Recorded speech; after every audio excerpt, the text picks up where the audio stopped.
বিশেষ করে এই বিপদের দিনে আপনারা না দাঁড়াইলে বাংলাদেশ সোজা হয়ে দাঁড়াতে পারত না। আপনাদের এক একজনের টাকা বিশাল, যে আপনাদের কি কি দরকার, কি কি বিষয়, সেগুলো আমাদের প্রতিনিয়ত শুনতে হবে, একবার না প্রতিনিয়তভাবে শুনতে হবে যে কি হচ্ছে।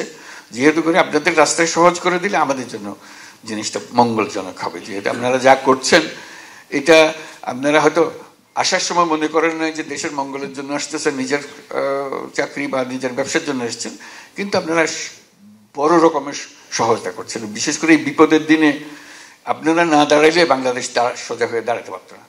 আপনারাই তারে শক্ত করে রাখছেন এই পর্যন্ত, যে মজবুত হয়েছে। এই যে ফয়জুল একটা বলবে নাকি কি করছো তোমরা এই টাকা দিয়ে, এটা বলো যে কত পয়সা আদায় করে, যে দেনা শোধ করলে, দেনা শোধ করলে, এটা বুঝতে হবে তোদেরকে। আমার শুধুমাত্র বিদ্যুৎ জ্বালানি খাতে মানে বকেয়া, মানে এলএনজির পাওনা, তারপরে তেলের পাওনা টাকা শোধ করতে পারতেছিলাম $3.2 বিলিয়ন ছিল।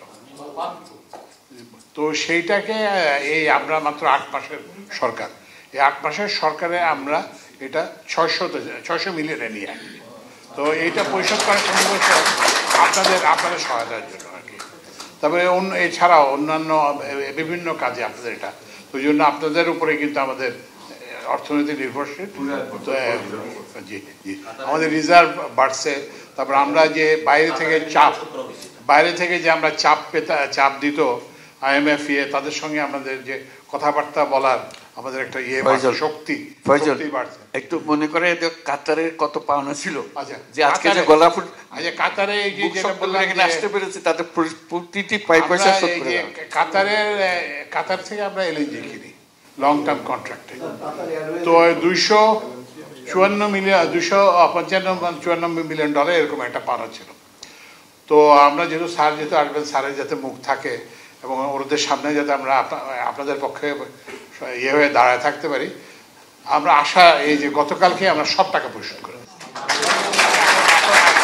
এখন আর 1 টাকাও না। এবং আমাকে কাতারের যে মানে এনার্জি যে মিনিস্টার, সে সাদ, আমাকে হোয়াটসঅ্যাপে ধন্যবাদ জানাইছে যে ওরা এটা এত তাড়াতাড়ি এটা আশা করে না, এটা আপনাদের সহায়তার জন্য এটা সম্ভব হয়েছে। আপনাদেরকে অসংখ্য ধন্যবাদ। জোরে হাততালি।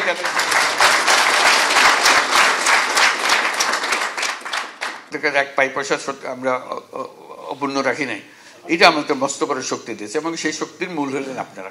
আপনাদের এক একজনের টাকা বিশাল, অসংখ্য ধন্যবাদ আপনাদেরকে, দেশের পক্ষ থেকে, জাতির পক্ষ থেকে। এরপর